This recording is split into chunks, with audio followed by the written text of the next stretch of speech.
Drácula. Capítulo 1. Del diario de Jonathan Arbistritz, 3 de mayo.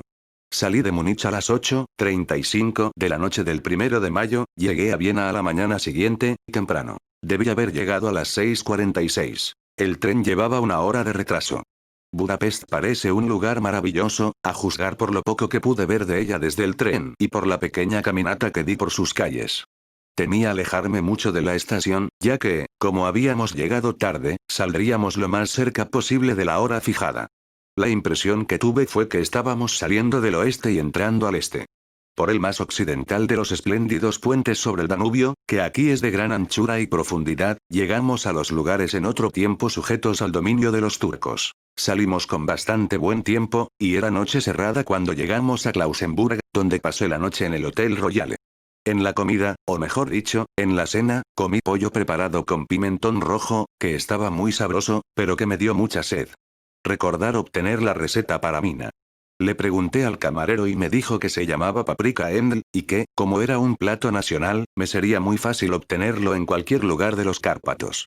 Descubrí que mis escasos conocimientos del alemán me servían allí de mucho. De hecho, no sé cómo me las habría arreglado sin ellos. Como dispuse de algún tiempo libre cuando estuve en Londres, visité el British Museum y estudié los libros y mapas de la biblioteca que se referían a Transilvania. Se me había ocurrido que un previo conocimiento del país siempre sería de utilidad e importancia para tratar con un noble de la región. Descubrí que el distrito que él me había mencionado se encontraba en el extremo oriental del país, justamente en la frontera de 3 estados: Transilvania, Moldavia y Bucovina, en el centro de los Montes Cárpatos. Una de las partes más salvajes y menos conocidas de Europa.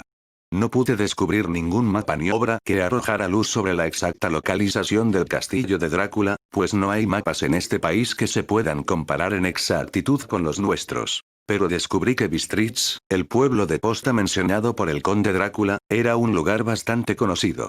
Voy a incluir aquí algunas de mis notas, pues pueden refrescarme la memoria cuando le relate mis viajes a Mina. En la población de Transilvania hay 4 nacionalidades distintas. Sajones en el sur, y mezclados con ellos los valacos, que son descendientes de los dacios. Magiares en el oeste, y esequelios en el este y el norte.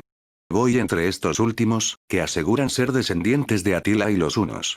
Esto puede ser cierto, puesto que cuando los magiares conquistaron el país, en el siglo XI, encontraron a los hunos, que ya se habían establecido en él. Leo que todas las supersticiones conocidas en el mundo están reunidas en la herradura de los Cárpatos, como si fuese el centro de alguna especie de remolino imaginativo. Si es así, mi estancia puede ser muy interesante. Recordar que debo preguntarle al conde acerca de esas supersticiones. No dormí bien, aunque mi cama era suficientemente cómoda, pues tuve toda clase de extraños sueños. Durante toda la noche un perro aulló bajo mi ventana, lo cual puede haber tenido que ver algo con ello. O puede haber sido también el pimentón, puesto que tuve que beberme toda el agua de mi garrafón, y todavía me quedé sediento. Ya de madrugada me dormí, pero fui despertado por unos golpes insistentes en mi puerta, por lo que supongo que en esos momentos estaba durmiendo profundamente. Comí más pimentón en el desayuno, una especie de potaje hecho de harina de maíz que dicen era mamáliga, y berenjena rellena con picadillo, un excelente plato al cual llaman impletata. Recordar obtener también la receta de esto. Me apresuré a desayunarme, ya que el tren salía un poco después de las 8, o, mejor dicho, debió haber salido, pues después de correr a la estación a las 7:30 tuve que aguardar sentado en el vagón durante más de una hora antes de que nos pusiéramos en movimiento.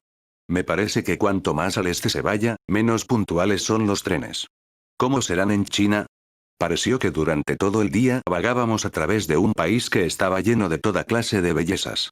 A veces vimos pueblecitos o castillos en la cúspide de empinadas colinas, tales como se ven en los antiguos misales. Algunas veces corrimos a la par de ríos y arroyuelos, que por el amplio y pedregoso margen a cada lado de ellos, parecían estar sujetos a grandes inundaciones.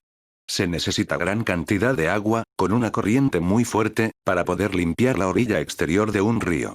En todas las estaciones había grupos de gente, algunas veces multitudes, y con toda clase de atuendos. Algunos de ellos eran exactamente iguales a los campesinos de mi país, a los que había visto cuando atravesaba Francia y Alemania, con chaquetas cortas y sombreros redondos y pantalones hechos por ellos mismos. Pero otros eran muy pintorescos. Las mujeres eran bonitas, excepto cuando uno se les acercaba, pues eran bastante gruesas alrededor de la cintura. Todas llevaban largas mangas blancas, y la mayor parte de ellas tenían anchos cinturones con un montón de flecos de algo que les colgaba como en los vestidos en un ballet, pero por supuesto que llevaban enaguas debajo de ellos. Las figuras más extrañas que vimos fueron los eslovacos, que eran más bárbaros que el resto, con sus amplios sombreros de vaquero, grandes pantalones bombachos y sucios, camisas blancas de lino y enormes y pesados cinturones de cuero, casi de un pie de ancho, completamente tachonados con clavos de hojalata. Usaban botas altas, con los pantalones metidos dentro de ellas, y tenían el pelo largo y negro, y bigotes negros y pesados. Eran muy pintorescos, pero no parecían simpáticos. En cualquier escenario se les reconocería inmediatamente como alguna vieja pandilla de bandoleros. Sin embargo, me dicen que son bastante inofensivos y, lo que es más, bastante tímidos. Ya estaba anocheciendo cuando llegamos a Bistritz, que es una antigua localidad muy interesante. Como está prácticamente en la frontera, pues el paso de Borgó conduce desde ahí a Bukovina, ha tenido una existencia bastante agitada, y desde luego pueden verse las señales de ella. Hace 50 años se produjeron grandes incendios que causaron terribles estragos en 5 ocasiones diferentes. A comienzos del siglo XVII sufrió un sitio de 3 semanas y perdió 13.000 personas, y a las bajas de la guerra se agregaron las del hambre y las enfermedades. El conde Drácula me había indicado que fuese al Hotel Golden Krone, el cual, para mi gran satisfacción, era bastante anticuado, pues por supuesto, yo quería conocer todo lo que me fuese posible de las costumbres del país. Evidentemente me esperaban, pues cuando me acerqué a la puerta me encontré frente a una mujer ya entrada en años, de rostro alegre, vestida a la usanza campesina. Ropa interior blanca con un doble delantal, por delante y por detrás, de tela vistosa, tan ajustado al cuerpo que no podía calificarse de modesto. Cuando me acerqué, ella se inclinó y dijo: ¿El señor inglés? Sí, le respondí. Jonathan Archer. Ella sonrió y le dio algunas instrucciones a un hombre anciano en camisa de blancas mangas, que la había seguido hasta la puerta. El hombre se fue, pero regresó inmediatamente con una carta. Mi querido amigo, bienvenido a los Cárpatos. Lo estoy esperando ansiosamente. Duerma bien, esta noche. Mañana a las 3 saldrá la diligencia para Bukovina. Ya tiene un lugar reservado. En el desfiladero de Borgó mi carruaje lo estará esperando y lo traerá a mi casa. Espero que su viaje desde Londres haya transcurrido sin tropiezos, y que disfrute de su estancia en mi bello país. Su amigo, Drácula. 4 de mayo.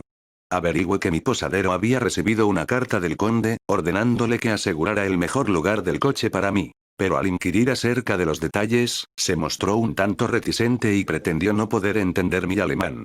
Esto no podía ser cierto, porque hasta esos momentos lo había entendido perfectamente. Por lo menos respondía a mis preguntas exactamente como si las entendiera. Él y su mujer, la anciana que me había recibido, se miraron con temor. Él murmuró que el dinero le había sido enviado en una carta, y que era todo lo que sabía. Cuando le pregunté si conocía al conde Drácula y si podía decirme algo de su castillo, tanto él como su mujer se persignaron, y diciendo que no sabían nada de nada, se negaron simplemente a decir nada más. Era ya tan cerca a la hora de la partida que no tuve tiempo de preguntarle a nadie más, pero todo me parecía muy misterioso y de ninguna manera tranquilizante. Unos instantes antes de que saliera, la anciana subió hasta mi cuarto y dijo, con voz nerviosa: ¿Tiene que ir? Oh. Joven señor, ¿tiene que ir?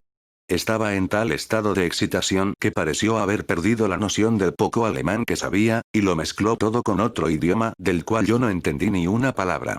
Apenas comprendí algo haciéndole numerosas preguntas. Cuando le dije que me tenía que ir inmediatamente, y que estaba comprometido en negocios importantes, preguntó otra vez. ¿Sabe usted qué día es hoy? Le respondí que era el 4 de mayo. Ella movió la cabeza y habló otra vez. Oh, ¿sí? Eso ya lo sé. Eso ya lo sé, pero, ¿sabe usted qué día es hoy? Al responderle yo que no le entendía, ella continuó. Es la víspera del día de San Jorge.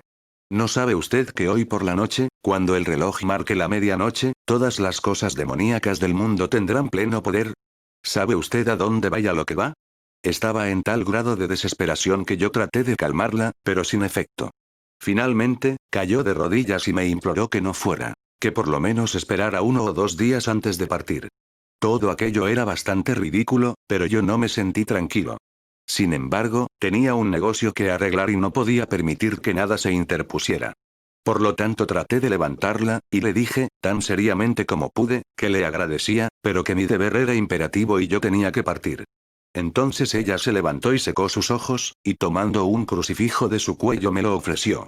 Yo no sabía qué hacer, pues como fiel de la iglesia anglicana, me he acostumbrado a ver semejantes cosas como símbolos de idolatría, y sin embargo, me pareció descortés rechazárselo a una anciana con tan buenos propósitos y en tal estado mental.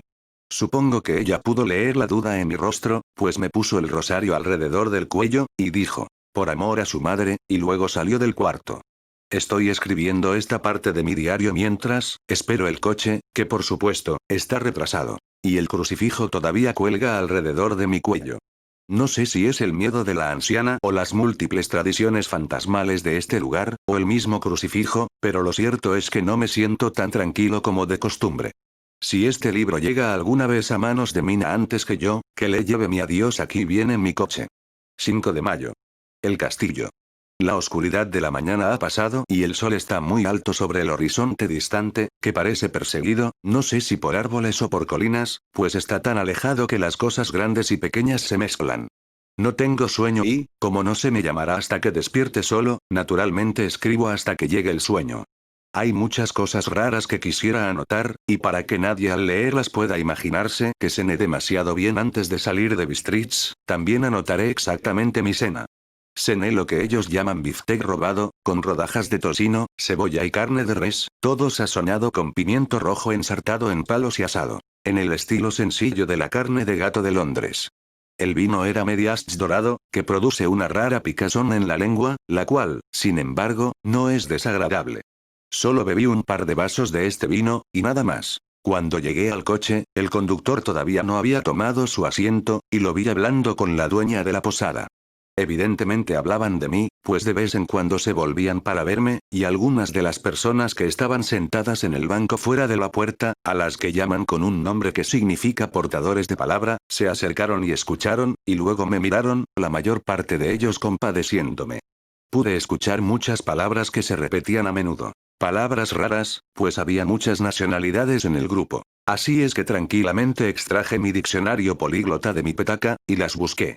Debo admitir que no me produjeron ninguna alegría, pues entre ellas estaban Ordox Satanás Pokol Infierno Estregoica Bruja Brolok y Bekoslaglas, que significan la misma cosa, una en eslovaco y la otra en serbio, designando algo que es un hombre lobo o un vampiro. Recordar. Debo preguntarle al conde acerca de estas supersticiones. Cuando partimos, la multitud alrededor de la puerta de la posada, que para entonces ya había crecido a un número considerable, todos hicieron el signo de la cruz y dirigieron 2 dedos hacia mí. Con alguna dificultad conseguí que un pasajero acompañante me dijera qué significaba todo aquello. Al principio no quería responderme, pero cuando supo que yo era inglés, me explicó que era el encanto o hechizo contra el mal de ojo. Esto tampoco me agradó mayormente cuando salía hacia un lugar desconocido con un hombre desconocido. Pero todo el mundo parecía tan bondadoso, tan compasivo y tan simpático que no pude evitar sentirme emocionado. Nunca olvidaré el último vistazo que eché al patio interior de la posada y su multitud de pintorescos personajes, todos persignándose, mientras estaban alrededor del amplio pórtico, con su fondo de rico follaje de adelfas y árboles de naranjo en verdes tonelitos agrupados en el centro del patio. Entonces nuestro conductor, cuyo amplio pantalón de lino cubría todo el asiento frontal, ellos lo llaman gocha, fustigó su gran látigo sobre los 4 pequeños caballos que corrían de 2 en 2, e iniciamos nuestro viaje. Pronto perdí de vista y de la memoria los fantasmales temores en la belleza de la escena por la que atravesábamos, aunque si yo hubiese conocido el idioma, lo mejor, los idiomas que hablaban mis compañeros de viaje, es muy posible que no hubiese sido capaz de deshacerme de ellos tan fácilmente. Ante nosotros se extendía el verde campo inclinado lleno de bosques con empinadas colinas aquí y allá, coronadas con cúmulos de tréboles o con casas campesinas, con sus paredes vacías viendo hacia la carretera. Por todos lados había una enloquecedora cantidad de frutos en flor. Manzanas, ciruelas, peras y fresas. Y a medida que avanzábamos, pude ver cómo la verde hierba bajo los árboles estaba cuajada con pétalos caídos. La carretera entraba y salía entre estas verdes colinas de lo que aquí llaman Tierra Media, liberándose al barrer alrededor de las curvas, o cerrada por los estrangulantes brazos de los bosques de pino, que aquí y allá corrían colina abajo como lenguas de fuego. El camino era áspero, pero a pesar de ello parecía que volábamos con una prisa excitante. Entonces no podía entender a qué se debía esa prisa, pero evidentemente el conductor no quería perder tiempo antes de llegar al desfiladero de Borgó. Se me dijo que el camino era excelente en verano, pero que todavía no había sido arreglado después de las nieves del invierno. A este respecto era diferente a la mayoría de los caminos de los Cárpatos, pues es una antigua tradición que no deben ser mantenidos en tan buen estado.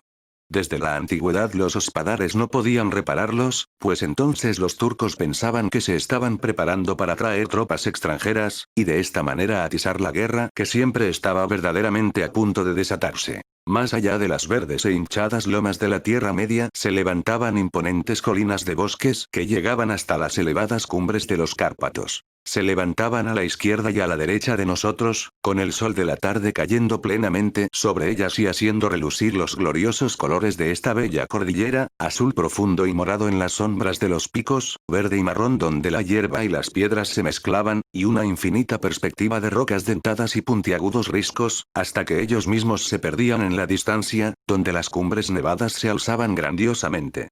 Aquí y allá parecían descubrirse imponentes grietas en las montañas, a través de las cuales, cuando el sol comenzó a descender, vimos en algunas ocasiones el blanco destello del agua cayendo. Uno de mis compañeros me tocó la mano mientras nos deslizábamos alrededor de la base de una colina y señaló la elevada cima de una montaña cubierta de nieve, que parecía, a medida que avanzábamos en nuestra serpenteante carretera, estar frente a nosotros. Mire. Ilstenesek. El trono de Dios. Me dijo, y se persignó nuevamente. A medida que continuamos por nuestro interminable camino y el sol se hundió más y más detrás de nosotros, las sombras de la tarde comenzaron a rodearnos. Este hecho quedó realzado porque las cimas de las nevadas montañas todavía recibían los rayos del sol, y parecían brillar con un delicado y frío color rosado. Aquí y allá pasamos ante checos y eslovacos, todos en sus pintorescos atuendos, pero noté que el bocio prevalecía dolorosamente. A lo largo de la carretera había muchas cruces, y a medida que pasamos, todos mis compañeros se persignaron ante ellas. Aquí y allá había una campesina arrodillada frente a un altar, sin que siquiera se volviera a vernos al acercarnos, sino que más bien parecía, en el arrobamiento de la devoción, no tener ni ojos ni oídos para el mundo exterior. Muchas cosas eran completamente nuevas para mí. Por ejemplo, hasinas de paja en los árboles, y aquí y allá, muy bellos grupos de sauces llorones, con sus blancas ramas brillando como plata a través del delicado verde de las hojas. Una y otra vez pasamos un carromato, la carreta ordinaria de los campesinos, con su vértebra larga, culebreante, calculada para ajustarse a las desigualdades de la carretera. En cada uno de ellos iba sentado un grupo de campesinos que regresaban a sus hogares, los checos con sus pieles de oveja blancas y los eslovacos con las suyas de color. Estos últimos llevaban a guisa de lanza sus largas duelas, con un hacha en el extremo. Al comenzar a caer la noche se sintió mucho frío, y la creciente penumbra pareció mezclar en una sola bruma la lobreguez de los árboles, robles, hayas y pinos, aunque en los valles que corrían profundamente a través de los surcos de las colinas, a medida que ascendíamos hacia el desfiladero, se destacaban contra el fondo de la tardía nieve los oscuros abetos. Algunas veces, mientras la carretera era cortada por los bosques de pino que parecían acercarse a nosotros en la oscuridad, grandes masas grisáceas que estaban desparramadas aquí y allá entre los árboles producían un efecto lóbrego y solemne, que hacía renacer los pensamientos y las siniestras fantasías engendradas por la tarde, mientras que el sol poniente parecía arrojar un extraño consuelo a las fantasmales nubes que, entre los Cárpatos, parece que vagabundean incesantemente por los valles. En ciertas ocasiones las colinas eran tan empinadas que, a pesar de la prisa de nuestro conductor, los caballos solo podían avanzar muy lentamente. Yo quise descender del coche y caminar al lado de ellos, tal como hacemos en mi país, pero el cochero no quiso saber nada de eso. No, no, me dijo, no debe usted caminar aquí.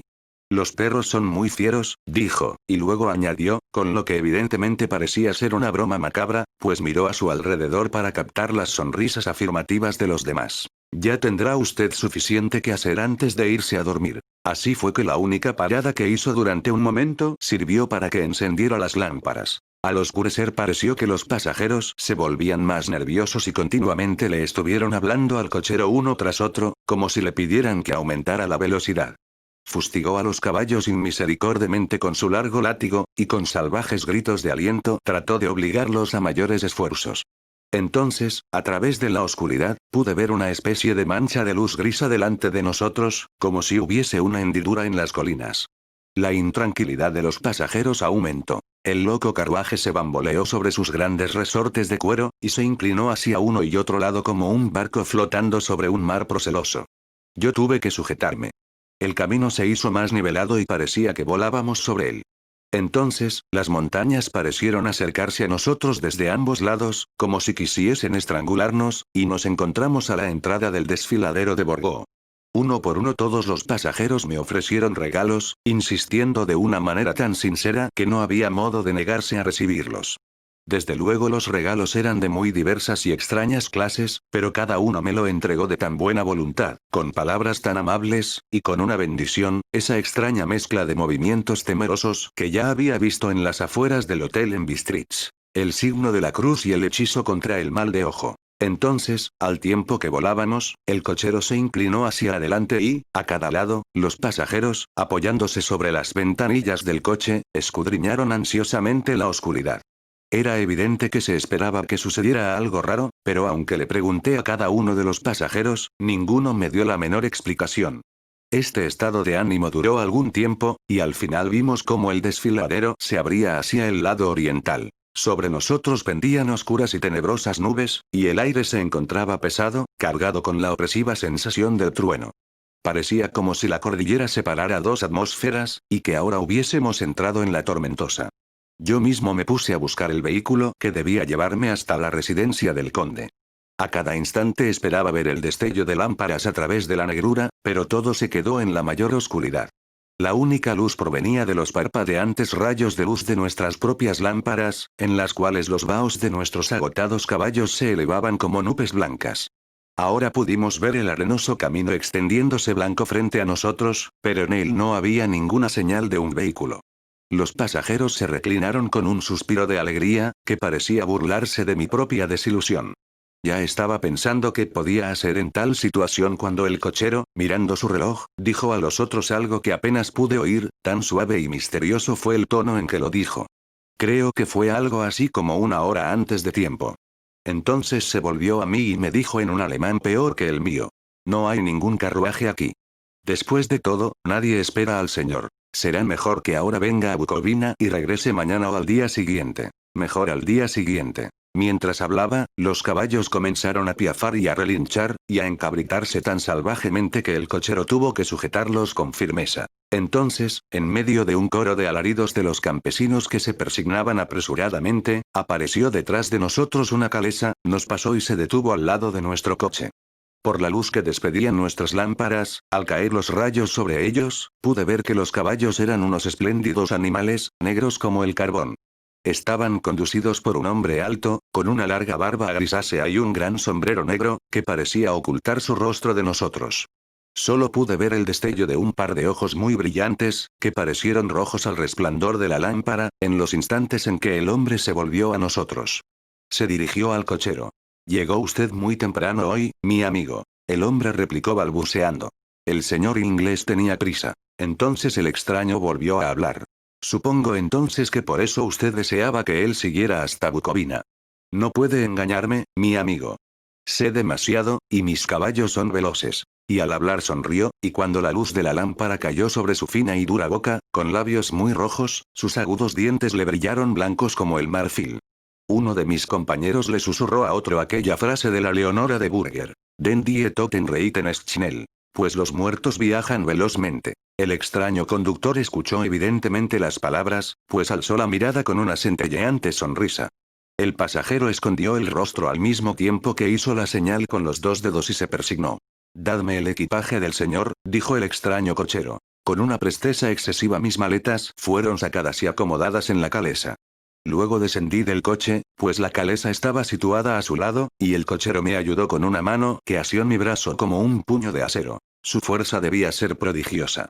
Sin decir palabra agitó las riendas, los caballos dieron media vuelta y nos deslizamos hacia la oscuridad del desfiladero. Al mirar hacia atrás vi el vaho de los caballos del coche a la luz de las lámparas, y proyectadas contra ella las figuras de mis hasta hacia poco compañeros, persignándose. Entonces el cochero fustigó su látigo y gritó a los caballos, y todos arrancaron con rumbo a Bucovina. Al perderse en la oscuridad sentí un extraño escalofrío, y un sentimiento de soledad se apoderó de mí. Pero mi nuevo cochero me cubrió los hombros con una capa y puso una manta sobre mis rodillas, hablando luego en excelente alemán. La noche está fría, señor mío, y mi señor el conde me pidió que tuviera buen cuidado de usted. Debajo del asiento hay una botella de Slivovitz, un licor regional hecho de ciruelas, en caso de que usted guste, pero yo no tomé nada, aunque era agradable saber que había una provisión de licor. Me sentí un poco extrañado, y no menos asustado.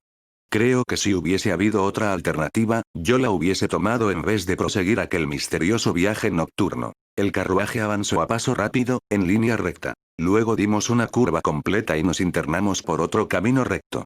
Me pareció que simplemente dábamos vuelta una y otra vez sobre el mismo lugar. Así pues, tomé nota de un punto sobresaliente y confirmé mis sospechas.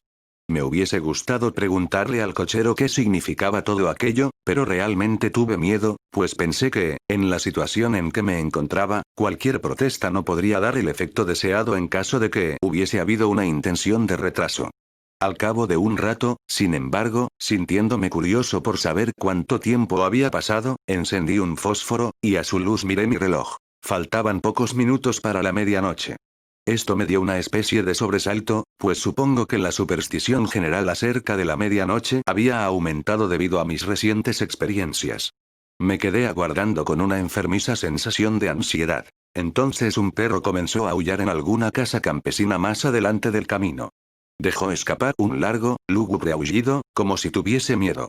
Su llamado fue recogido por otro perro y otro, hasta que, nacido como el viento que ahora pasaba suavemente a través del desfiladero, comenzó un aterrador concierto de aullidos que parecían llegar de todos los puntos del campo, desde tan lejos como la imaginación alcanzase a captar a través de las tinieblas de la noche. Desde el primer aullido los caballos comenzaron a piafar y a inquietarse, pero el cochero les habló tranquilizándolos, y ellos recobraron la calma, aunque temblaban y sudaban como si acabaran de pasar por un repentino susto. Entonces, en la lejana distancia, desde las montañas que estaban a cada lado de nosotros, llegó un aullido mucho más fuerte y agudo, el aullido de los lobos, que afectó a los caballos y a mi persona de la misma manera, pues estuve a punto de saltar de la calesa y echar a correr, mientras que ellos retrocedieron y se encabritaron frenéticamente, de manera que el cochero tuvo que emplear toda su fuerza para impedir que se desbocaran.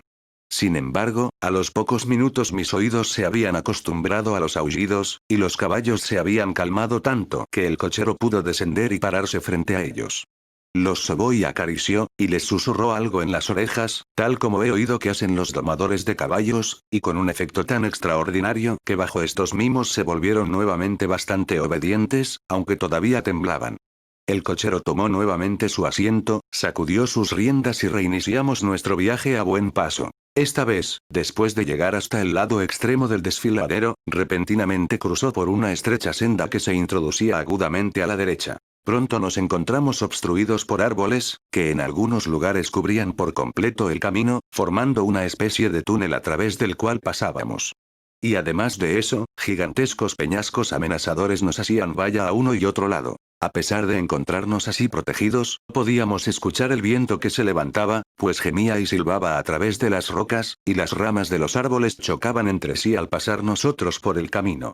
Hizo cada vez más frío, una fina nieve comenzó a caer, de tal manera que al momento alrededor de nosotros todo estaba cubierto por un manto blanco. El aguzado viento todavía llevaba los aullidos de los perros, aunque estos fueron decreciendo a medida que nos alejábamos. El aullido de los lobos, en cambio, se acercó cada vez más, como si ellos se fuesen aproximando hacia nosotros por todos lados. Me sentí terriblemente angustiado, y los caballos compartieron mi miedo. Sin embargo, el cochero no parecía tener ningún temor. Continuamente volvía la cabeza hacia la izquierda y hacia la derecha, pero yo no podía ver nada a través de la oscuridad. Repentinamente, lejos, a la izquierda, divisé el débil resplandor de una llama azul. El cochero lo vio al mismo tiempo. Inmediatamente paró los caballos y, saltando a tierra, desapareció en la oscuridad. Yo no sabía qué hacer, y mucho menos debido a que los aullidos de los lobos parecían acercarse. Pero mientras dudaba, el cochero apareció repentinamente otra vez, y sin decir palabra tomó asiento y reanudamos nuestro viaje. Creo que debo haberme quedado dormido o soñé repetidas veces con el incidente, pues este se repitió una y otra vez, y ahora, al recordarlo, me parece que fue una especie de pesadilla horripilante. Una vez la llama apareció tan cerca del camino que hasta en la oscuridad que nos rodeaba pude observar los movimientos del cochero. Se dirigió rápidamente a donde estaba la llama azul, debe haber sido muy tenue, porque no parecía iluminar el lugar alrededor de ella, y tomando algunas piedras las colocó en una forma significativa. En una ocasión fui víctima de un extraño efecto óptico. Estando él parado entre la llama y yo, no pareció obstruirla, porque continué viendo su fantasmal luminosidad. Esto me asombró, pero como solo fue un efecto momentáneo, supuse que mis ojos me habían engañado debido al esfuerzo que hacía en la oscuridad. Luego, por un tiempo, ya no aparecieron las llamas azules, y nos lanzamos velozmente a través de la oscuridad con los aullidos de los lobos rodeándonos, como si nos siguieran en círculos envolventes. Finalmente el cochero se alejó más de lo que lo había hecho hasta entonces, y durante su ausencia los caballos comenzaron a temblar más que nunca y a piafar y relinchar de miedo. No pude ver ninguna causa que motivara su nerviosismo, pues los aullidos de los lobos habían cesado por completo. Pero entonces la luna, navegando a través de las negras nubes, apareció detrás de la dentada cresta de una roca saliente revestida de pinos, y a su luz vi alrededor de nosotros un círculo de lobos, con dientes blancos y lenguas rojas y colgantes, con largos miembros sinuosos y pelo hirsuto. Eran 100 veces más terribles en aquel lúgubre silencio que los rodeaba que cuando estaban aullando. Por mi parte, caí en una especie de parálisis de miedo. Solo cuando el hombre se encuentra cara a cara con semejantes horrores puede comprender su verdadero significado. De pronto, todos los lobos comenzaron a aullar como si la luz de la luna produjera un efecto peculiar en ellos. Los caballos se encabritaron y retrocedieron, y miraron impotentes alrededor con unos ojos que giraban de manera dolorosa. Pero el círculo viviente de terror los acompañaba a cada lado. Forzosamente tuvieron que permanecer dentro de él. Yo le grité al cochero que regresara, pues me pareció que nuestra última alternativa era tratar de abrirnos paso a través del círculo, y para ayudarle a su regreso grité y golpeé a un lado de la calesa, esperando que el ruido espantara a los lobos de aquel lado y así él tuviese oportunidad de subir al coche. Cómo finalmente llegó es cosa que no sé. Pero escuché su voz alzarse en un tono de mando imperioso, y mirando hacia el lugar de donde provenía, lo vi parado en medio del camino. Agitó los largos brazos como si tratase de apartar un obstáculo impalpable, y los lobos se retiraron. Justamente en esos momentos una pesada nube pasó a través de la cara de la luna, de modo que volvimos a sumirnos en la oscuridad. Cuando pude ver otra vez, el conductor estaba subiendo a la calesa y los lobos habían desaparecido. Todo esto fue tan extraño y misterioso que fui sobrecogido por un miedo pánico, y no tuve valor para moverme ni para hablar. El tiempo pareció interminable mientras continuamos nuestro camino, ahora en la más completa oscuridad, pues las negras nubes oscurecían la luna. Continuamos ascendiendo, con ocasionales períodos de rápidos descensos, pero ascendiendo la mayor parte del tiempo. Repentinamente tuve conciencia de que el conductor estaba deteniendo a los caballos en el patio interior de un inmenso castillo ruinoso en parte, de cuyas altas ventanas negras no salía un solo rayo de luz, y cuyas quebradas murallas mostraban una línea dentada que destacaba contra el cielo iluminado por la luz de la luna. Capítulo 2. Del diario de Jonathan Arker. Continuación. 5 de mayo. Debo haber estado dormido, pues es seguro que si hubiese estado plenamente despierto habría notado que nos acercábamos a tan extraordinario lugar. En la oscuridad, el patio parecía ser de considerable tamaño, y como de él partían varios corredores negros de grandes arcos redondos, quizá parecía ser más grande de lo que era en realidad. Todavía no he tenido la oportunidad de verlo a la luz del día. Cuando se detuvo la calesa, el cochero saltó y me ofreció la mano para ayudarme a descender. Una vez más, pude comprobar su prodigiosa fuerza. Su mano prácticamente parecía una prensa de acero que hubiera podido estrujar la mía si lo hubiese querido. Luego bajó mis cosas y las colocó en el suelo a mi lado, mientras yo permanecía cerca de la gran puerta, vieja y tachonada de grandes clavos de hierro, acondicionada en un zaguán de piedra maciza. Aún en aquella tenue luz pude ver que la piedra estaba profusamente esculpida, pero que las esculturas habían sido desgastadas por el tiempo y las lluvias. Mientras yo permanecía en pie, el cochero saltó otra vez a su asiento y agitó las riendas. Los caballos iniciaron la marcha, y desaparecieron debajo de una de aquellas negras aberturas con coche y todo. Permanecí en silencio donde estaba, porque realmente no sabía qué hacer. No había señales de ninguna campana ni aldaba, y a través de aquellas ceñudas paredes y oscuras ventanas lo más probable era que mi voz no alcanzara a penetrar. El tiempo que esperé me pareció infinito, y sentí como las dudas y los temores me asaltaban.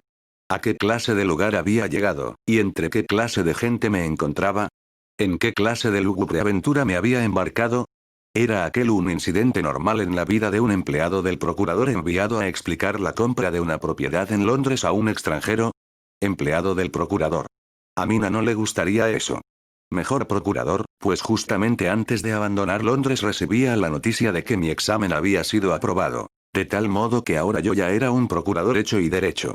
Comencé a frotarme los ojos y a pellizcarme, para ver si estaba despierto. Todo me parecía como una horrible pesadilla, y esperaba despertar de pronto encontrándome en mi casa con la aurora luchando a través de las ventanas, tal como ya me había sucedido en otras ocasiones después de trabajar demasiado el día anterior. Pero mi carne respondió a la prueba del pellizco, y mis ojos no se dejaban engañar. Era indudable que estaba despierto y en los Cárpatos. Todo lo que podía hacer era tener paciencia y esperar a que llegara la aurora. En cuanto llegué a esta conclusión, escuché pesados pasos que se acercaban detrás de la gran puerta, y vi a través de las hendiduras el brillo de una luz que se acercaba. Se escuchó el ruido de cadenas que golpeaban y el chirrido de pesados cerrojos que se corrían. Una llave giró haciendo el conocido ruido producido por el largo desuso, y la inmensa puerta se abrió hacia adentro. En ella apareció un hombre alto, ya viejo, nítidamente afeitado, a excepción de un largo bigote blanco, y vestido de negro de la cabeza a los pies, sin ninguna mancha de color en ninguna parte. Tenía en la mano una antigua lámpara de plata, en la cual la llama se quemaba sin globo ni protección de ninguna clase, lanzando largas y ondulosas sombras al fluctuar por la corriente de la puerta abierta. El anciano me hizo un ademán con su mano derecha, haciendo un gesto cortés y hablando en excelente inglés, aunque con una entonación extraña. Bienvenido a mi casa. Entré con libertad y por su propia voluntad. No hizo ningún movimiento para acercárseme, sino que permaneció inmóvil como una estatua, como si su gesto de bienvenida lo hubiese fijado en piedra. Sin embargo, en el instante en que traspuse el umbral de la puerta, dio un paso impulsivamente hacia adelante y, extendiendo la mano, sujetó la mía con una fuerza que me hizo retroceder, un efecto que no fue aminorado por el hecho de que parecía fría como el hielo, de que parecía más la mano de un muerto que de un hombre vivo. Dijo otra vez. Bienvenido a mi casa. Venga libremente, váyase a salvo, y deje algo de la alegría que trae consigo. La fuerza del apretón de mano era tan parecida a la que yo había notado en el cochero, cuyo rostro no había podido ver, que por un momento dudé si no se trataba de la misma persona a quien le estaba hablando. Así es que para asegurarme, le pregunté. ¿El conde Drácula? Se inclinó cortésmente al responderme. Yo soy Drácula. Y le doy mi bienvenida, señor Archer, en mi casa. Pase. El aire de la noche está frío, y seguramente usted necesita comer y descansar. Mientras hablaba, puso la lámpara sobre un soporte en la pared, y saliendo, tomó mi equipaje. Lo tomó antes de que yo pudiese evitarlo. Yo protesté, pero él insistió. No, señor. Usted es mi huésped. Ya es tarde, y mis sirvientes no están a mano. Deje que yo mismo me preocupe por su comodidad. Insistió en llevar mis cosas a lo largo del corredor y luego por unas grandes escaleras de caracol, y a través de otro largo corredor en cuyo piso de piedra nuestras pisadas resonaban fuertemente. Al final de él abrió de golpe una pesada puerta, y yo tuve el regocijo de ver un cuarto muy bien alumbrado en el cual estaba servida una mesa para la cena, y en cuya chimenea un gran fuego de leños, seguramente recién llevados, lanzaba destellantes llamas. El conde se detuvo, puso mis maletas en el suelo, cerró la puerta y, cruzando el cuarto, abrió otra puerta que daba a un pequeño cuarto octogonal alumbrado con una simple lámpara, y que a primera vista no parecía tener ninguna ventana. Pasando a través de este, abrió todavía otra puerta y me hizo señas para que pasara. Era una vista agradable, pues allí había un gran dormitorio muy bien alumbrado y calentado con el fuego de otro hogar, que también acababa de ser encendido, pues los leños de encima todavía estaban frescos y enviaban un hueco chisporroteo a través de la amplia chimenea. El propio conde dejó mi equipaje adentro y se retiró, diciendo antes de cerrar la puerta. Necesitará, después de su viaje, refrescarse un poco y arreglar sus cosas. Espero que encuentre todo lo que desee. Cuando termine venga al otro cuarto, donde encontrará su cena preparada. La luz y el calor de la cortés bienvenida que me dispensó el conde parecieron disipar todas mis antiguas dudas y temores.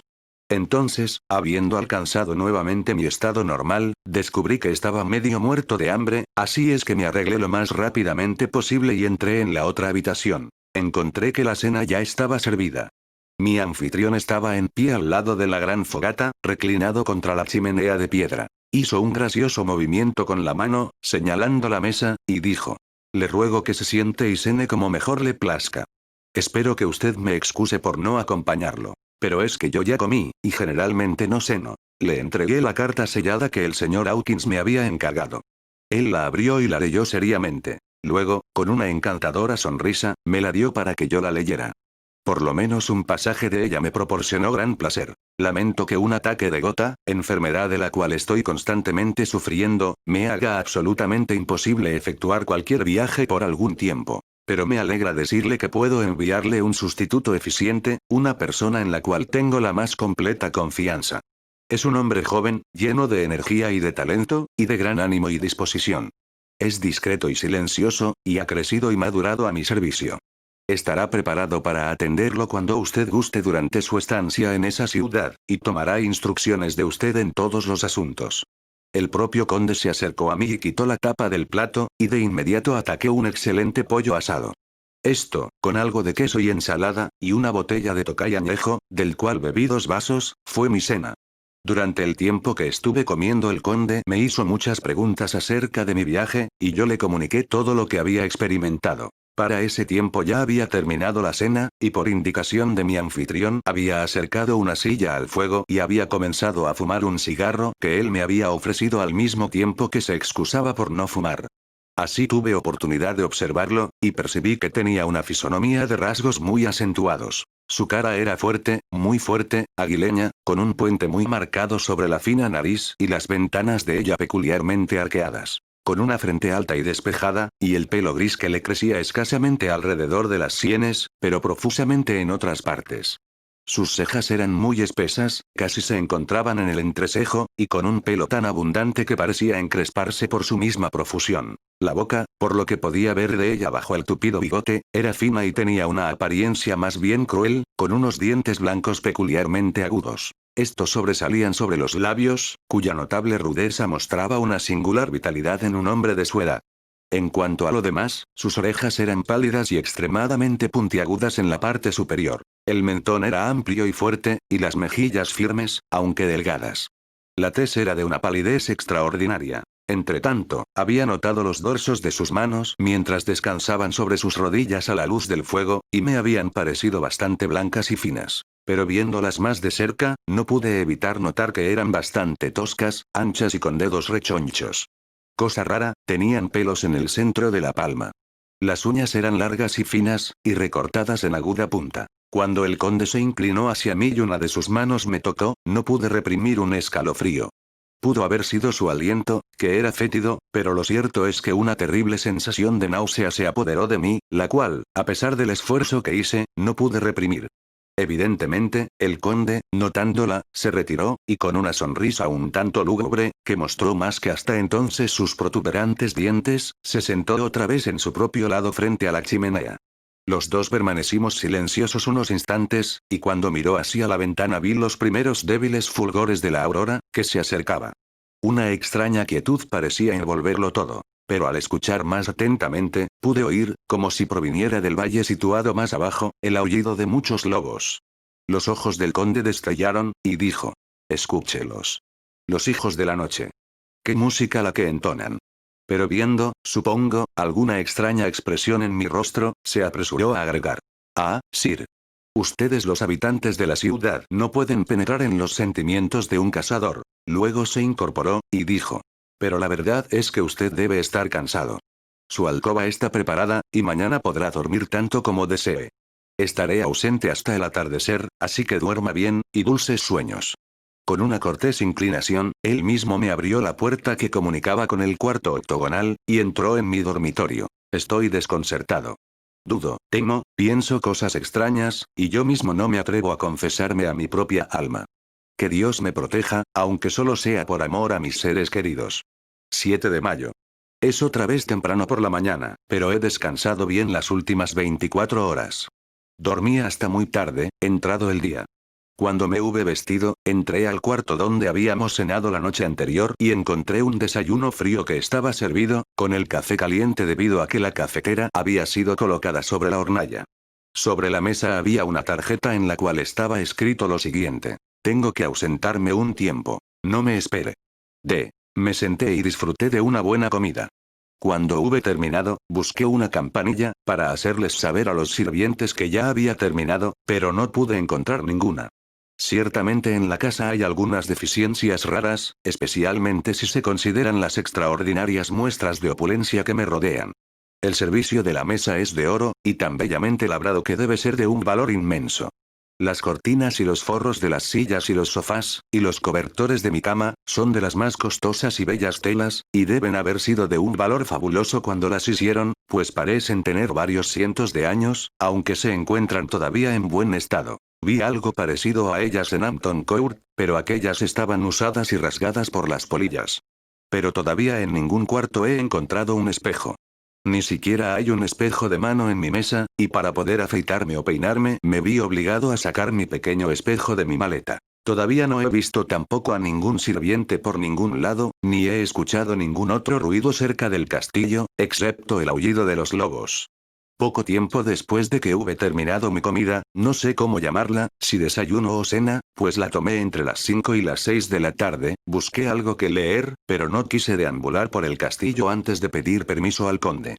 En el cuarto no pude encontrar absolutamente nada, ni libros ni periódicos ni nada impreso, así es que abrí otra puerta del cuarto y encontré una especie de biblioteca.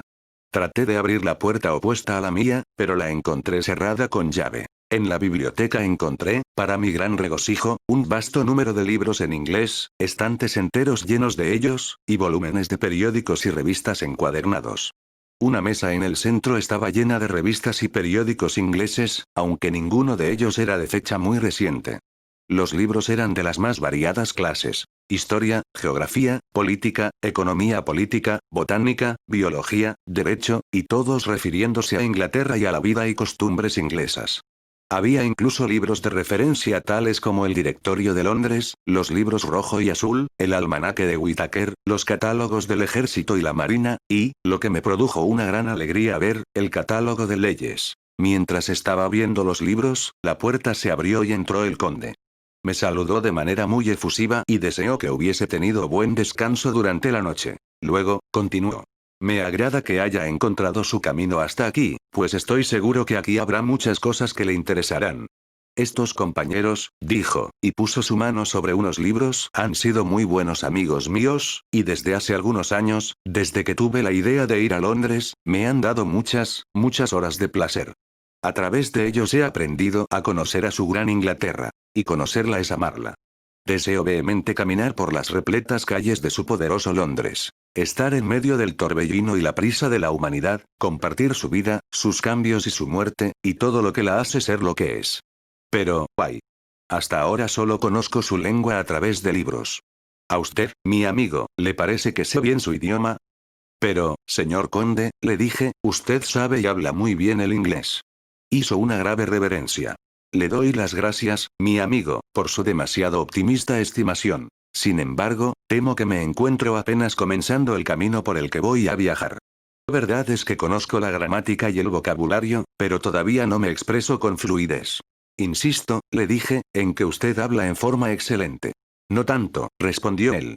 Es decir, yo sé que si me desenvolviera y hablara en su Londres, nadie allí hay que no me tomara por un extranjero. Eso no es suficiente para mí. Aquí soy un noble, soy un boyar. La gente común me conoce y yo soy su señor. Pero un extranjero en una tierra extranjera, no es nadie. Los hombres no lo conocen, y no conocer es no importar. Yo estoy contento si soy como el resto, de modo que ningún hombre me pare si me ve, o haga una pausa en sus palabras al escuchar mi voz, diciendo, ja, un extranjero. He sido durante tanto tiempo un señor que seré todavía un señor, o por lo menos nadie prevalecerá sobre mí. Usted no viene a mí solo como agente de mi amigo Peter Hawkins, de Exeter, a darme los detalles acerca de mi nueva propiedad en Londres. Yo espero que usted se quede conmigo algún tiempo, para que mediante nuestras conversaciones yo pueda aprender el acento inglés. Y me gustaría mucho que usted me dijese cuando cometo un error, aunque sea el más pequeño, al hablar. Siento mucho haber tenido que ausentarme durante tanto tiempo hoy, pero espero que usted perdonará a alguien que tiene tantas cosas importantes en la mano. Por supuesto que yo dije todo lo que se puede decir acerca de tener buena voluntad, y le pregunté si podía entrar en aquel cuarto cuando quisiese. Él respondió que sí, y agregó. Puede usted ir a donde quiera en el castillo, excepto donde las puertas están cerradas con llave, donde por supuesto usted no querrá ir. Hay razón para que todas las cosas sean como son, y si usted viera con mis ojos y supiera con mi conocimiento, posiblemente entendería mejor. Yo le aseguré que así sería, y él continuó. Estamos en Transilvania. Y Transilvania no es Inglaterra. Nuestra manera de ser no es como su manera de ser, y habrá para usted muchas cosas extrañas. Es más, por lo que usted ya me ha contado de sus experiencias, ya sabe algo de qué cosas extrañas pueden ser. Esto condujo a mucha conversación. Y era evidente que él quería hablar aunque solo fuese por hablar. Le hice muchas preguntas relativas a cosas que ya me habían pasado o de las cuales yo ya había tomado nota. Algunas veces esquivó el tema o cambió de conversación simulando no entenderme. Pero generalmente me respondió a todo lo que le pregunté de la manera más franca. Entonces, a medida que pasaba el tiempo y yo iba entrando en más confianza, le pregunté acerca de algunos de los sucesos extraños de la noche anterior, como por ejemplo, por qué el cochero iba a los lugares a donde veía la llama azul. Entonces él me explicó que era creencia común que cierta noche del año, de hecho la noche pasada, cuando los malos espíritus, según se cree, tienen ilimitados poderes, aparece una llama azul en cualquier lugar donde haya sido escondido algún tesoro. Que hayan sido escondidos tesoros en la región por la cual usted pasó anoche, continuó él, es cosa que está fuera de toda duda. Esta ha sido tierra en la que han peleado durante siglos los valacos, los sajones y los turcos. A decir verdad, sería difícil encontrar un pie cuadrado de tierra en esta región que no hubiese sido enriquecido por la sangre de hombres, patriotas o invasores. En la antigüedad hubo tiempos agitados, cuando los austríacos y húngaros llegaban en hordas y los patriotas salían a enfrentárseles, hombres y mujeres, ancianos y niños, esperaban su llegada entre las rocas arriba de los desfiladeros para lanzarles destrucción y muerte a ellos con sus saludes artificiales. Cuando los invasores triunfaban encontraban muy poco botín, ya que todo lo que había era escondido en la amable tierra. ¿Pero cómo es posible, pregunté yo, que haya pasado tanto tiempo sin ser descubierto, habiendo una señal tan certera para descubrirlo, bastando con que el hombre se tome el trabajo solo de mirar? El conde sonrió, y al correrse sus labios hacia atrás sobre sus encías, los caninos, largos y agudos, se mostraron insólitamente. Respondió. Porque el campesino es en el fondo de su corazón cobarde e imbécil. Esas llamas solo aparecen en una noche. Y en esa noche ningún hombre de esta tierra, si puede evitarlo, se atreve siquiera a espiar por su puerta. Y, mi querido señor, aunque lo hiciera, no sabría qué hacer. Le aseguro que ni siquiera el campesino que usted me dijo que marcó los lugares de la llama sabrá dónde buscar durante el día, por el trabajo que hizo esa noche. Hasta usted, me atrevo a afirmar, no sería capaz de encontrar esos lugares otra vez. ¿No es cierto? Sí, es verdad, dije yo. No tengo ni la más remota idea de dónde podría buscarlos. Luego pasamos a otros temas. Vamos, me dijo al final, cuénteme de Londres y de la casa que ha comprado a mi nombre. Excusándome por mi olvido, fui a mi cuarto a sacar los papeles de mi portafolios. Mientras los estaba colocando en orden, escuché un tintineo de porcelana y plata en el otro cuarto, y al atravesarlo, noté que la mesa había sido arreglada y la lámpara encendida, pues para entonces ya era bastante tarde. También en el estudio o biblioteca estaban encendidas las lámparas, y encontré al conde yaciendo en el sofá, leyendo, de todas las cosas en el mundo, una guía inglesa de Bradshaw. Cuando yo entré, él quitó los libros y papeles de la mesa. Y entonces comencé a explicarle los planos y los hechos, y los números. Estaba interesado por todo, y me hizo infinidad de preguntas relacionadas con el lugar y sus alrededores. Estaba claro que él había estudiado de antemano todo lo que podía esperar en cuanto al tema de su vecindario, pues evidentemente al final él sabía mucho más que yo. Cuando yo le señalé eso, respondió. Pero, mi amigo, ¿no es necesario que sea así? Cuando yo vaya allá estaré completamente solo, y mi amigo Archer Jonathan, no, perdóneme, caigo siempre en la costumbre de mi país de poner primero su nombre patronímico. Así pues, mi amigo Jonathan Archer no va a estar a mi lado para corregirme y ayudarme. Estaré en Exeter, a kilómetros de distancia, trabajando probablemente en papeles de la ley con mi otro amigo, Peter Hawkins. No es así. Entramos de lleno al negocio de la compra de la propiedad en Purfleet. Cuando le hube explicado los hechos y ya tenía su firma para los papeles necesarios, y había escrito una carta con ellos para enviársela al señor Hawkins, comenzó a preguntarme cómo había encontrado un lugar tan apropiado. Entonces yo le leí las notas que había hecho en aquel tiempo, y las cuales transcribo aquí. En Purfleet, al lado de la carretera, me encontré con un lugar que parece ser justamente el requerido, y donde había expuesto un rótulo que anunciaba que la propiedad estaba en venta. Está rodeado de un alto muro, de estructura antigua, construido de pesadas piedras, y que no ha sido reparado durante un largo número de años. Los portones cerrados son de pesado roble viejo y hierro, todo carcomido por el moho. La propiedad es llamada Carfax, que sin duda es una corrupción del antiguo cuatrefase, ya que la casa tiene 4 lados, coincidiendo con los puntos cardinales. Contiene en total unos 20 acres, completamente rodeados por el sólido muro de piedra arriba mencionado. El lugar tiene muchos árboles, lo que le da un aspecto lúgubre, y también hay una poza o pequeño lago, profundo, de apariencia oscura, evidentemente alimentado por algunas fuentes, ya que el agua es clara y se desliza en una corriente bastante apreciable.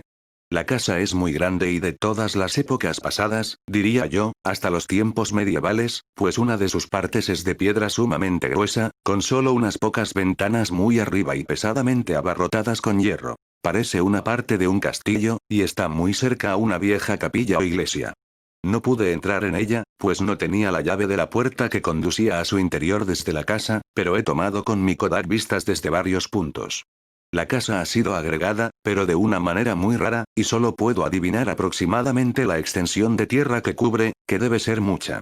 Solo hay muy pocas casas cercanas, una de ellas es muy larga, recientemente ampliada, y acondicionada para servir de asilo privado de lunáticos. Sin embargo, no es visible desde el terreno. Cuando hube terminado, el conde dijo: me alegra que sea grande y vieja. Yo mismo provengo de una antigua familia, y vivir en una casa nueva me mataría. Una casa no puede hacerse habitable en un día, y, después de todo, qué pocos son los días necesarios para hacer un siglo. También me regocija que haya una capilla de tiempos ancestrales. Nosotros, los nobles transilvanos, no pensamos con agrado que nuestros huesos puedan algún día descansar entre los muertos comunes. Yo no busco ni la alegría ni el júbilo, ni la brillante voluptuosidad de muchos rayos de sol y aguas centelleantes que agradan tanto a los jóvenes alegres. Yo ya no soy joven. Y mi corazón, a través de los pesados años de velar sobre los muertos, ya no está dispuesto para el regocijo. Es más, las murallas de mi castillo están quebradas. Muchas son las sombras, y el viento respira frío a través de las rotas murallas y casamatas.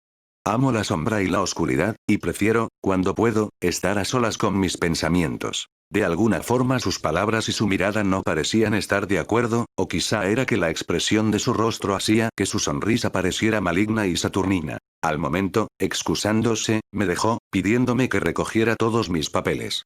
Había estado ya un corto tiempo ausente, y yo comencé a hojear algunos de los libros que tenía más cerca. Uno era un atlas, el cual, naturalmente, estaba abierto en Inglaterra, como si el mapa hubiese sido muy usado. Al mirarlo encontré ciertos lugares marcados con pequeños anillos, y al examinar estos noté que uno estaba cerca de Londres, en el lado este, manifiestamente donde su nueva propiedad estaba situada.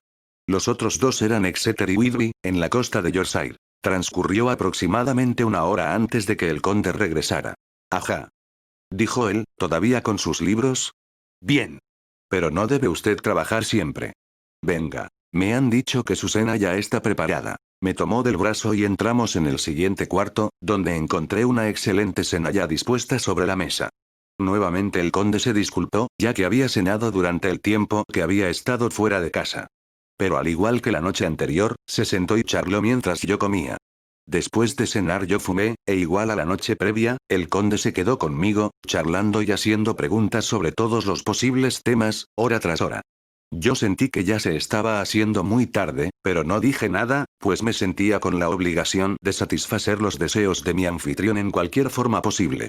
No me sentía soñoliento, ya que la larga noche de sueño del día anterior me había fortalecido. Pero no pude evitar experimentar ese escalofrío que los sobrecoge a uno con la llegada de la aurora, que es a su manera, el cambio de marea. Dicen que la gente que está agonizando muere generalmente con el cambio de la aurora o con el cambio de la marea. Y cualquiera que haya estado cansado y obligado a mantenerse en su puesto, ha experimentado este cambio en la atmósfera y puede creerlo. De pronto, escuchamos el cántico de un gallo, llegando con sobrenatural estridencia a través de la clara mañana. El conde Drácula saltó sobre sus pies, y dijo: pues ya llegó otra vez la mañana. Soy muy abusivo obligándole a que se quede despierto tanto tiempo. Debe usted hacer su conversación acerca de mi querido nuevo país Inglaterra menos interesante, para que yo no olvide cómo vuela el tiempo entre nosotros. Y dicho esto, haciendo una reverencia muy cortés, se alejó rápidamente. Yo entré en mi cuarto y abrí las cortinas, pero había poco que observar. Mi ventana daba al patio central, y todo lo que pude ver fue el caluroso gris del cielo despejado. Así es que volví a cerrar las ventanas, y he escrito lo relativo a este día, 8 de mayo. Cuando comencé a escribir este libro temí que me estuviese explayando demasiado. Pero ahora me complace haber entrado en detalle desde un principio, pues hay algo tan extraño acerca de este lugar y de todas las cosas que suceden, que no puedo sino sentirme inquieto. Desearía estar lejos de aquí, o jamás haber venido. Puede ser que esta extraña existencia de noche me esté afectando, pero como desearía que eso fuese todo. Si hubiese alguien con quien pudiera hablar creo que lo soportaría, pero no hay nadie. Solo tengo al conde para hablar, y él. Temo ser la única alma viviente del lugar. Permítaseme ser prosaico tanto como los hechos lo sean. Me ayudará esto mucho a soportar la situación. Y la imaginación no debe corromperse conmigo. Si lo hace, estoy perdido. Digamos de una vez por todas en qué situación me encuentro, o parezco encontrarme. Dormí solo unas cuantas horas al ir a la cama, y sintiendo que no podía dormir más, me levanté. Colgué mi espejo de afeitar en la ventana y apenas estaba comenzando a afeitarme. De pronto, sentí una mano sobre mi hombro, y escuché la voz del conde diciéndome, «Buenos días». Me sobresaltó, pues me maravilló que no lo hubiera visto, ya que la imagen del espejo cubría la totalidad del cuarto detrás de mí. Debido al sobresalto me corté ligeramente, pero de momento no lo noté. Habiendo contestado al saludo del conde, me volví al espejo para ver cómo me había equivocado. Esta vez no podía haber ningún error, pues el hombre estaba cerca de mí y yo podía verlo por sobre mi hombro, pero no había ninguna imagen de él en el espejo. Todo el cuarto detrás de mí estaba reflejado, pero no había en él señal de ningún hombre, a excepción de mí mismo. Esto era sorprendente, y, sumado a la gran cantidad de cosas raras que ya habían sucedido, comenzó a incrementar ese vago sentimiento de inquietud que siempre tengo cuando el conde está cerca. Pero en ese instante vi que la herida había sangrado ligeramente y que un hilillo de sangre bajaba por mi mentón. Deposité la navaja de afeitar, y al hacerlo me di media vuelta buscando un emplasto adhesivo. Cuando el conde vio mi cara, sus ojos relumbraron con una especie de furia demoníaca, y repentinamente se lanzó sobre mi garganta. Yo retrocedí y su mano tocó la cadena del rosario que sostenía el crucifijo. Hizo un cambio instantáneo en él, pues la furia le pasó tan rápidamente que apenas podía yo creer que jamás la hubiera sentido. «Tenga cuidado», dijo él, «tenga cuidado de no cortarse. Es más peligroso de lo que usted cree en este país», añadió, tomando el espejo de afeitar. «Y esta maldita cosa es la que ha hecho el follón. Es una burbuja podrida de la vanidad del hombre. Lejos con ella».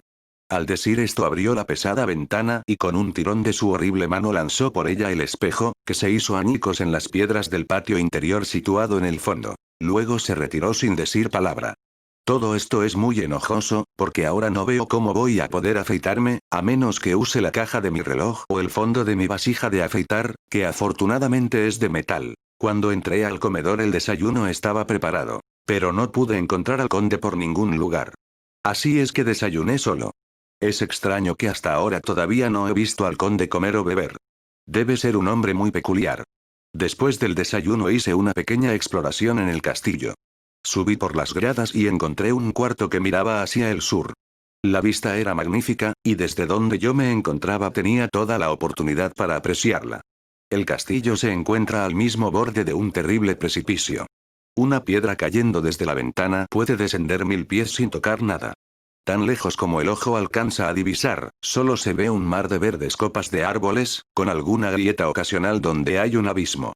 Aquí y allí se ven hilos de plata de los ríos que pasan por profundos desfiladeros a través del bosque. Pero no estoy con ánimo para describir tanta belleza, pues cuando hube contemplado la vista exploré un poco más. Por todos lados puertas, puertas, puertas, todas cerradas y con llave.